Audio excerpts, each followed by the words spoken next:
preparing to live stream. Let's see if we got this done. So I practiced yesterday. You're so cute. I mean, like, I had to figure this out. Okay, excellent. So they're seeing us. They saw us before I hit live. So good thing we weren't saying anything crazy. Alrighty, so we are live on Productivity Straight Talk. This is a new forum for me. What I'm doing is going behind the scenes with people that I've interviewed on the podcast. And today I have with me Linda Fogg Phillips. Linda Fogg Phillips is a tiny habits expert, and she teaches and coaches and speaks and does everything fabulous about habits and how to implement those in our lives so that we can live a more fulfilled life. So Linda, welcome to Productivity Straight Talk Live. Thanks, Amber. I'm so happy to be here talking with your audience. I know our podcast launched earlier this week, but now we're live. We can actually take real questions. So I know. I hope people show up. So this is Saturday morning for us because Linda and I are both extremely busy ladies, and we were trying to coordinate schedules, and Linda was actually out of town speaking at a conference and did a few workshops. So she just came back, and she was gracious enough to open up her Saturday morning with us here in this Facebook Live. And so I couldn't help but take her up on this offer. So thank you, Linda, for being here. First of all, this is a behind the scenes to episode 12 of Productivity Straight Talk. So you can go and listen to the entire episode of this show at theproductivityspecialist.com/012. Again, that's theproductivityspecialist.com/012. And there you're going to find out how to create a tiny habit, what a tiny habit is, and most importantly, you get to hear her coach me on creating my very own tiny habit. And so I feel like when you get to listen in on coaching, it's like, oh my gosh, she's speaking right to me. And I know a lot of our listeners are definitely feeling that way, Linda. So thank you for coaching me. Oh, well, you're welcome. You're easy to coach, Amber. You're very teachable, so it's not a problem. So I've got to say, so I did a Facebook Live yesterday, but I was solo. So now I'm like so confused. Like I can see you here. I know our viewers are up here. I've got us over here on Facebook. I don't even know where to look. So if I was like, I got multiple personalities going on right here, I'm just trying to figure out where to look at. So now moving forward, this is one of those things where you just have to do it and get better at it and keep going, right? Well, and that's the beauty of live broadcast is it's real. It's real time. It's real people. I mean, if we screw up, we screw up, and that doesn't really matter because that's how life is. It's not perfect. Totally. And I really want to get questions from our viewers. I've also reposted this in my Tiny Habit Seedlings group. Talk to us a little bit about that. So if our listeners listeners, I don't even know where we're at anymore. They want to check out your group. How do they do that?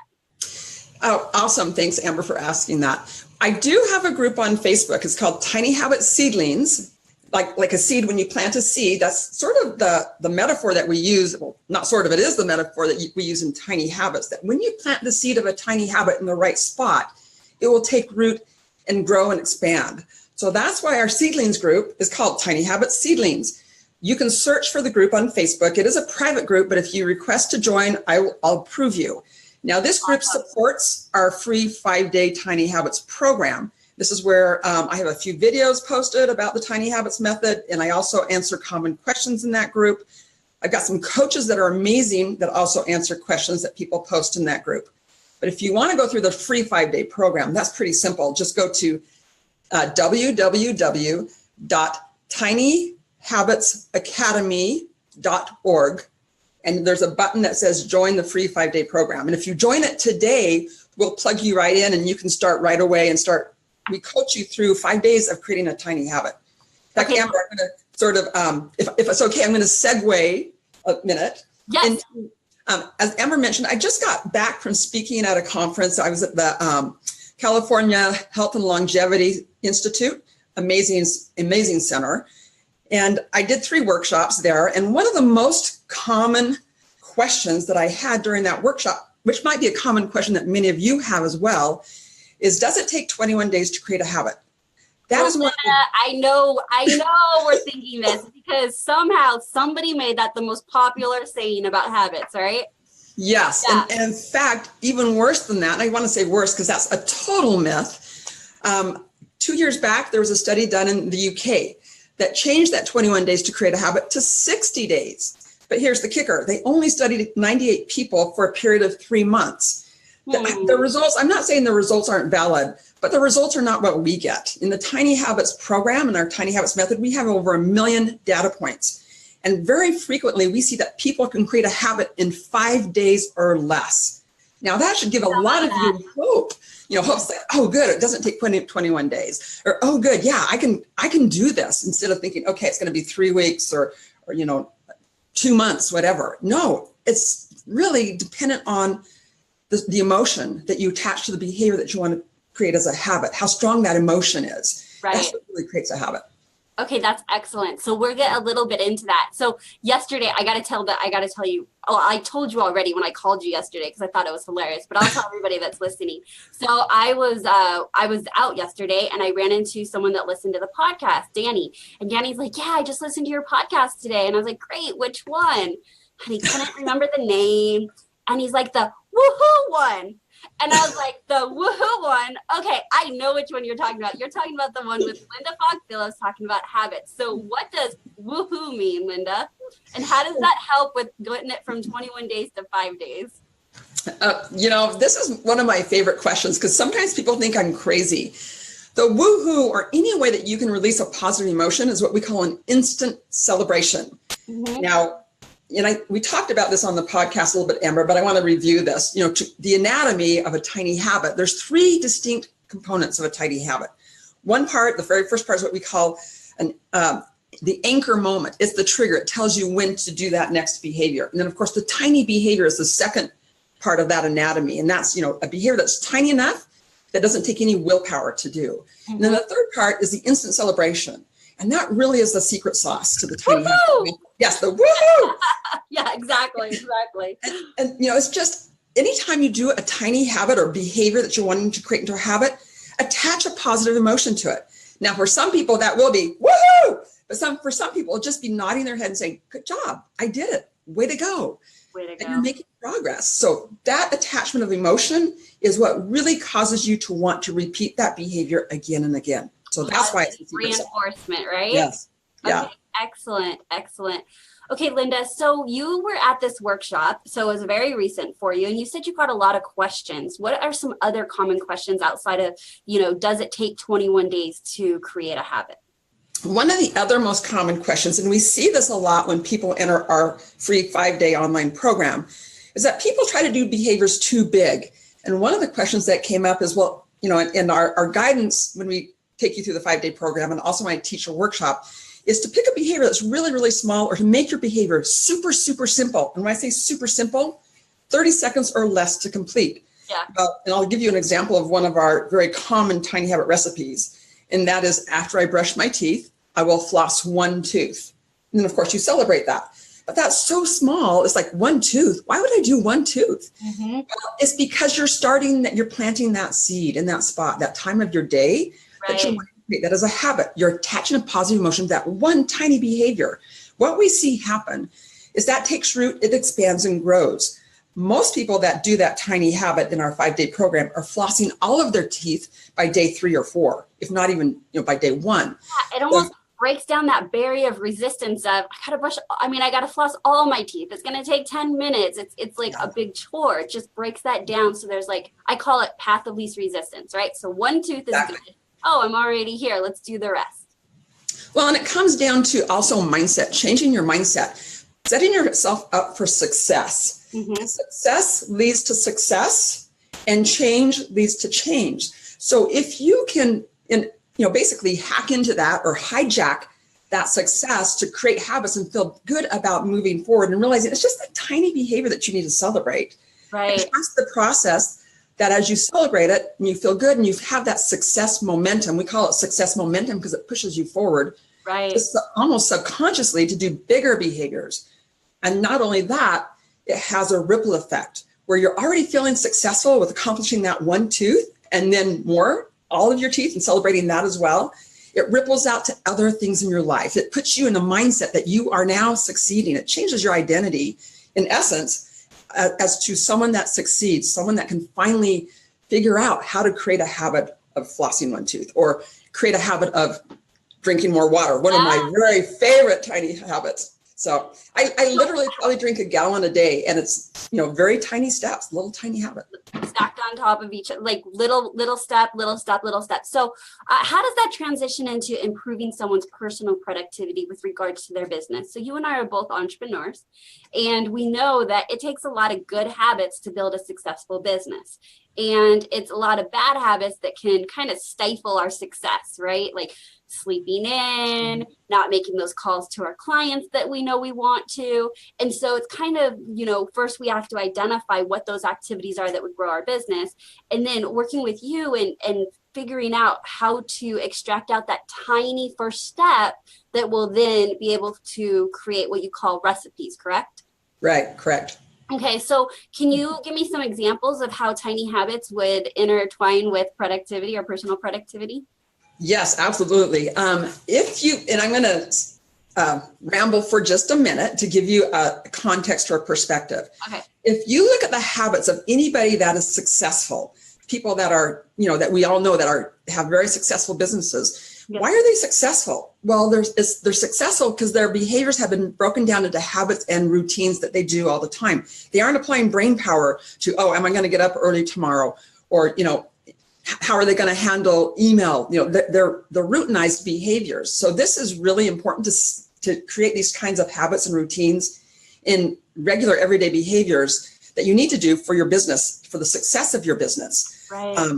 For example, and this is just another segue, when I'm not traveling, when I'm not out doing workshops or public presentations or speaking, I pretty much dress in the same thing every single day because I'm not going to apply brain power to figuring out what am I going to wear tomorrow.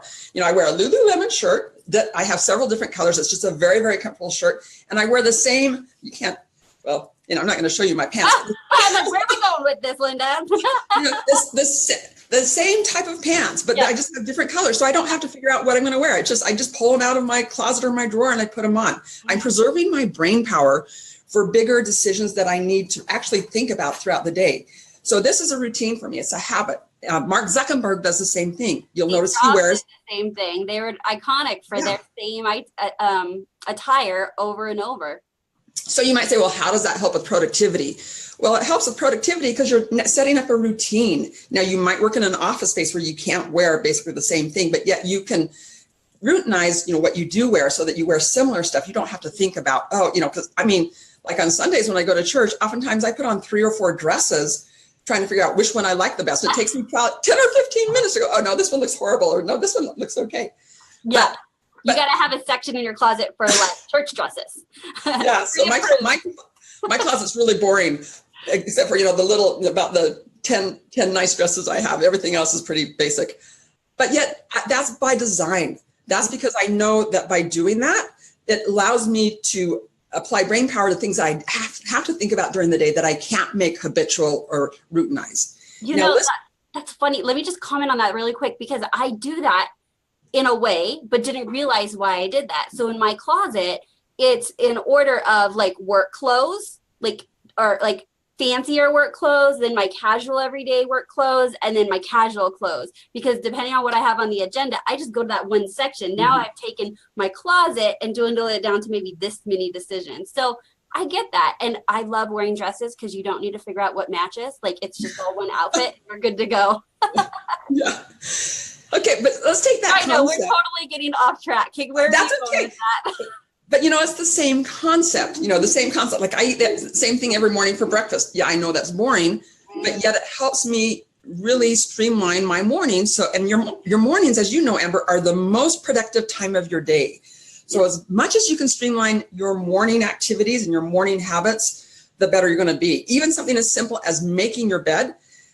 You'll find that people that make their bed are more successful than people that don't. I don't know why, but it's a statistic. It really does happen. I think it goes back to what you were saying of having that win for the day. Like you're already succeeding. You already want to do something. You can see it. You look at it. It's nice. You're starting your day with a fresh slate. For me, it just has something to do with that for sure. Yeah.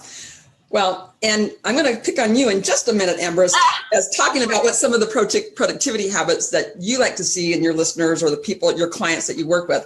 But really, truly, my favorite habit across the board is drinking water every single day. When I wake up, I drink 16 ounces of water right away. It's one of my habits. I have a glass with water on my nightstand, just like this. I have about 10 of these glasses throughout my home and my office because I'm making it available. When you're asleep at night, you're dehydrated. Your body, you've gone for anywhere from 8 to 10 hours without any water. If you're not hydrated, your brain doesn't work very well. You're not, flushing toxins. Your metabolism doesn't work as well. Water is like, next to blood, water is the most important thing in our body. Mm-hmm. So even getting up and having the habit of getting hydrated right away helps with your productivity throughout the day because you're giving your brain the ability to work because it's now hydrated. So I love that. So I love that. So you were saying how like one habit kind of helps you with other things, right? So I recently, probably in the last 3 months, have been working on the habit of taking my vitamins every morning. Not a little bit of vitamins. Like I went the whole thing. I'm like, okay, I got a vitamin for this, this, this, and that. And to take all those vitamins, I literally have to drink a thing of water like this. Now, the goal wasn't to drink water. The goal was to get the vitamins down every morning. But I instantly feel better. And I'm smart enough to know that the vitamins didn't hit my body that fast. It's the water. So I love that, I was focusing on this habit, but this positive habit created this other positive habit of drinking a lot of water first thing in the morning. And I have felt those effects of, I didn't know what I didn't know. Like I got used to the way I woke up, maybe a little groggy and whatever, like totally different now that I drink a large amount of water first thing in the morning. Yeah, exactly. Yeah, it makes a huge difference. You might say, well, that's not really a productivity habit, but actually it really is because it allows you to function better. It is because one of the biggest, I would say a big challenge, maybe not the biggest, but a big challenge that people have with productivity is brain fog. Not being able to focus, like that cloudiness or indecisiveness or just not able to think really clearly. And I know that if I'm not hydrated, that comes on either in the afternoon or when I wake up in the morning. Water really has helped with my brain fog. Well, and I am 100% in agreement with you, Amber, 100%. And here's another thing that's interesting that I learned this last week when I was speaking at the California Longevity and Health Institute, or Health and Longevity Institute. The conference that I was speaking at was on brain vitality, and I do a lot of brain health habits. That's really one of my main areas of focus at the moment, simply because of brain health needs within my family scope. Amber, as you know, my husband has early onset Alzheimer's, and he's in the later stages, and he's only 62. And when this surfaced 4 years ago, I really started diving deep into brain health because of my children. I have 8 children, and I'm concerned that they have their brain health preserved as well. Well, what helps us function and be productive? Our brain. And one of the things that I learned this weekend from Dr. Milstein that spoke was that if we walk 30 minutes a day, it allows our brain to function better, and it also preserves our brain health. So you don't even have to walk 30 minutes at one time, but he says walking is better than any other sport, better than running or biking as far as helping your brain function well. Wow. Now, one of the habits that I have is when I answer the phone, I stand up and I walk, I pace. And so I'm hoping that counts within my 30 minutes. I mean, I'm a runner, so I also run 3 days a week, but one of my habits is after I answer the phone, I walk. So I'm, engaging my brain as I'm also talking on the phone. And like you, I spend a lot of time coaching on the phone and talking to clients on the phone. For me, and I'm sure for a lot of listeners, this is a great reminder because sometimes we just think productivity is about having our head down, getting through our task list, going from meeting to meeting, or, that's not what I think productivity is, but that's what a lot of people think productivity is. My version of productivity is investing your time, investing your time in the right activities. And on sometimes those right activities is just finishing a huge project or a launch or your website or whatever that project is to move your business forward. And yet it might fall within the simple things of get up every day, 30 minutes to walk, so that when you're sitting down at your desk or standing at your desk and working on these projects, you're functioning at such a higher level. And that would be real productivity. So thank you for that reminder. Thank you that we should always have the time to move our bodies and take care of our brain health so that we can be at our optimal for productivity, for our businesses, for our family, for all of those. Well, really what I'm focused on, is helping us function at our most optimal level. So, so now I'm going to throw it back to you, Amber. Where are we going with this? Tell our viewers here, what is one habit that you like to see your clients do to increase their productivity? Now, it might be, actually hands-on productivity within their workspace, or within whatever, I know you work with a lot of entrepreneurs, and the entrepreneurial world is really, the world in that space is a challenging world. And you really have to be productive and also disciplined. I feel like as habits and routines replace discipline, because we'll never have enough discipline or willpower to really push us through everything that we need to do. No, willpower goes like this, depends on how you wake up in the morning. I mean, come on, like if our businesses were solely dependent on our discipline and or willpower, that is how our businesses go up and down in profit, up and down in results. And so I'm such a big proponent of habits, because it seems like I call it the paradise zone. I'm sure I referenced it in our podcast, but it's like, you want to be able to do something like exercise or lead generate and call your past clients, or to, update your sales page, or all those various activities that are high value. And yet it takes discipline to sit down, cut out all the other distractions, focus on what it is you need to do. Whereas if we were using your tiny habits, it would be that paradise zone where it just happens. Like, wouldn't that be amazing that the things that would actually grow our business become so easy to us that we don't even need to think about it? I couldn't think of anything better, actually. Well, and the 6 inches right here are the most important 6 inches in your whole body. And it's the most complex computer. So it's programming. Sorry, Linda. That was I'm just saying.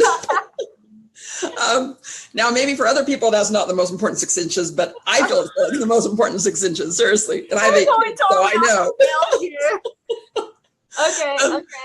But, you can think of habits as programming your computer, so that, you already know what you're going to do. And so as a result, you function more effectively and more efficiently. That's really the key, is effectiveness and efficiency. So, okay, back to you. You had a question, but we have somebody that just joined us. So Kelly James is actually one of my clients, and we have Amir. Hi, Amir. Hi, Kelly. And Jennifer. Jennifer is here. Do you know who Jennifer Miller is? I do. In fact, Jennifer and I are having lunch today. I can't wait. Okay, excellent. So they're both on here. And Jennifer said, water and exercise make my day successful.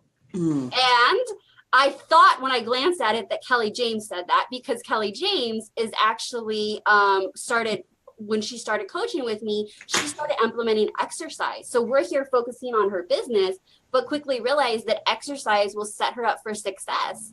And it sets you up for structure in your day and starting your day at a specific time. And so I'm saying yes to Jennifer, yes to Kelly. Like, exercise is definitely big on improving productivity. So now that we've gone totally off the rails with that, with 6 inches, with everything, throw back the question to me so I can refocus. Well, and I'm going to do a shout out to Jennifer. Oddly enough, I met her for the first time at a workshop that I was teaching in Salt Lake, but she lives like a mile away from me. And as a result, we've become very good friends. But it's because she is we've become good friends, but she really has implemented what she's learned in the Tiny Habits method, and also in our behavior design workshop. She's a great student, so I appreciate her jumping on. But the question but that's just an example of how these little tiny changes really positively impact your life. Jennifer's like my poster child for that, because she really sees the difference in the results. But let's jump back to specifically productivity. So my question was this, Amber, what's the one, if you could say there was only one habit or behavior, and I know there's multiple, but what is one habit or behavior that you would like to see your clients implement in their daily life to increase their productivity? So you can fill in the X on this one. So because every business is different, but every business has the X thing that they need to do on a consistent basis to grow their business. So whether it's lead generation, or it's, doing sales pages, or for me, it's content. So I have to create content. Every business has that X that if they don't do, their business will not grow. And yet it's the same thing that somehow gets pushed to the back. If done at all, it's done later after everything gets done.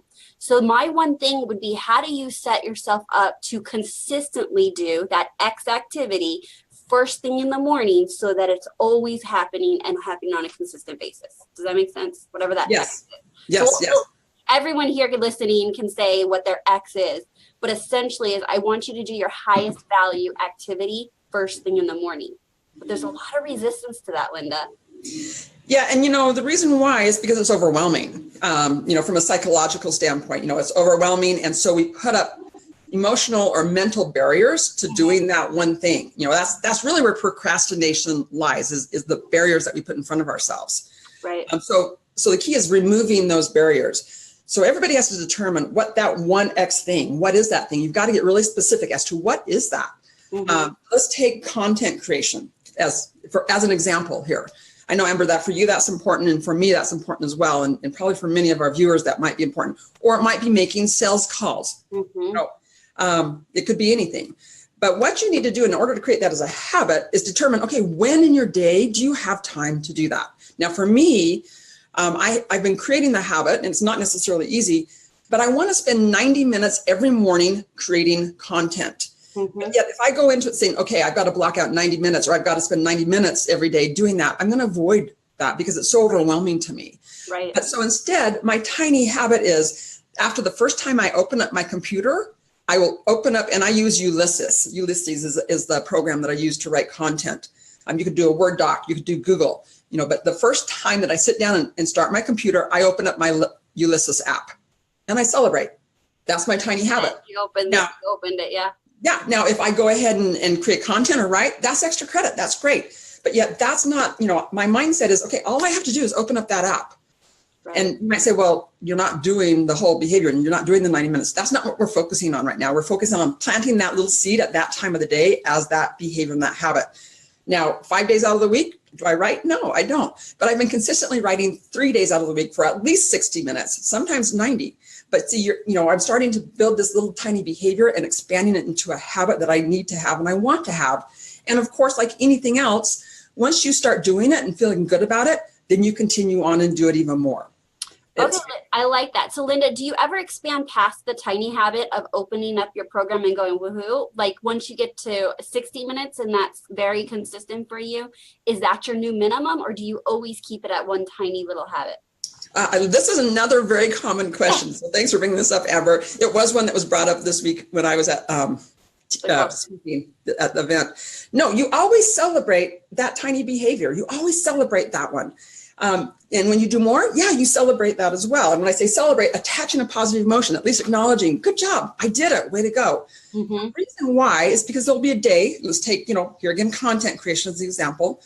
Say there will be a day where you might have other appointments, or you might really feel like there's another priority that you've got to pay attention to that day. But you can still open up your computer, open up your writing app, and celebrate. That takes less than 30 seconds to do. So you're still keeping that habit alive. You're still feeling successful and moving forward. And, realizing that even though you didn't write 60 minutes or 90 minutes, that's okay. That's perfectly fine. Right. It's a mindset change is that you've got, and I don't want to say do less. I'm just saying, be gentle with yourself, be kind. Oh, I like that. Yeah. Lower the bar, because it's feeling successful that really pushes us forward into being successful. So if you're feeling like, oh, I didn't get 60 minutes in today, that this isn't going to work again. Or, we all have these negative self-talk, right, voice in our head, right, and that's really damaging. So damaging. And it just creates more and more negative self-talk. But it also works the other way. Positive talk creates more and more positive talk. Yep. So I haven't necessarily used the tiny habits method in my coaching, but something similar, because I know what you're saying works, right? And so I might use different words next time. My clients are like, I'm going to lead generate, so make sales calls for 90 minutes. And then something comes up and they only have 30 minutes. So instead of doing 30 minutes, they do no minutes. And I'm like, hold on, just do what you can then. Don't say, okay, if I can't do it, it's all or nothing. What if you were to do 30 minutes 2 days a week and 90 minutes 3 days a week? That's much more consistent than when you started working with me and you were doing it once a week, if that.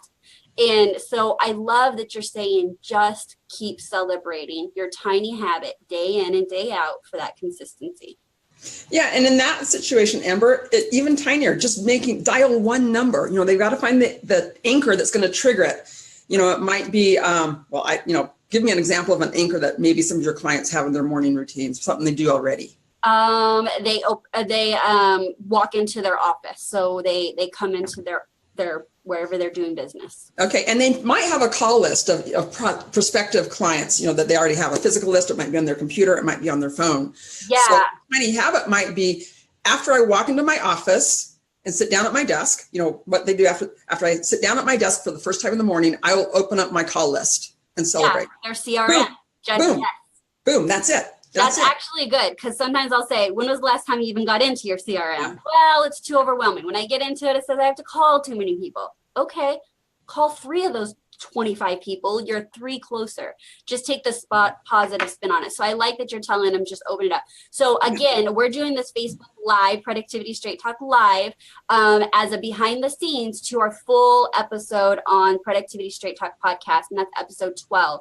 You can get that by going to theproductivityspecialist.com/012, and there you will find Linda coaching me through my very own tiny habit and how I created my own or how we identified my own triggers, created my own celebrations, and I think that would be very eye-opening for a lot of our listeners and viewers today. All right, excellent. Linda, can you throw to me one more popular question that you think we did not cover in the podcast? Yes, another popular question is, what if I don't have any existing routines? And Totally, right? Or I don't, my day's not routinized. My response to that is that's hogwash. You do. You have more routines in your day than you think you do. Linda, do you ask them, do they put conditioner before shampoo or shampoo before conditioner? Like, that's a routine. You do it the same way. Do you wash your body before you do your hair? You do your hair before your body. Like, there's so many things, but we do them so automatic that we're like, we have no routines. We do.